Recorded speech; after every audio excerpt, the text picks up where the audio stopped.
Physiotherapy students தெரிஞ்சிக்க வேண்டியது என்னென்னா, ஸ்ட்ரோக் பேஷண்ட் நிறைய ஊரில் பார்க்குறோம். ஒரே நாள் ஒரு மாதம் சரி பண்ண முடியாது. சின்ன விஷயம் தான் அது. அவங்க பார்த்தீங்கன்னா கையை மடக்கி வச்சுருப்பாங்க. அது வந்து சினர்ஜிங்கிறது என்னென்னா, குழந்தைங்க பிறந்த குழந்தைங்க பார்த்தீங்கன்னா வீழிச்சிருப்பாங்க. அது நார்மல். இடையில ஒரு மனுஷங்களுக்கு வந்து அது அப்நார்மல். மூளை அடிப்பட்டவங்க மட்டும் கையை இப்படி சுருக்கி வச்சுருப்பாங்க.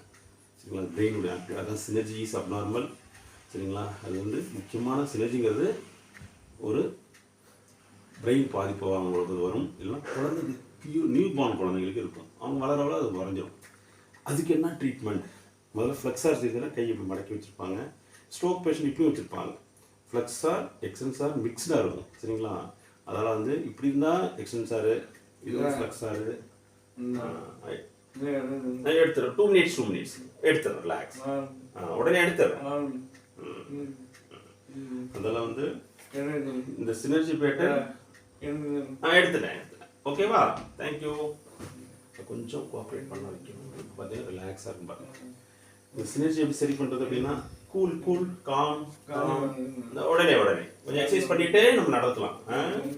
இப்போ வந்து உங்களுக்கு பார்த்தீங்கன்னா விரலில் வந்து ஃப்ளெக்ஷன் இருக்கும். அதுக்கு என்ன பண்ணணும்?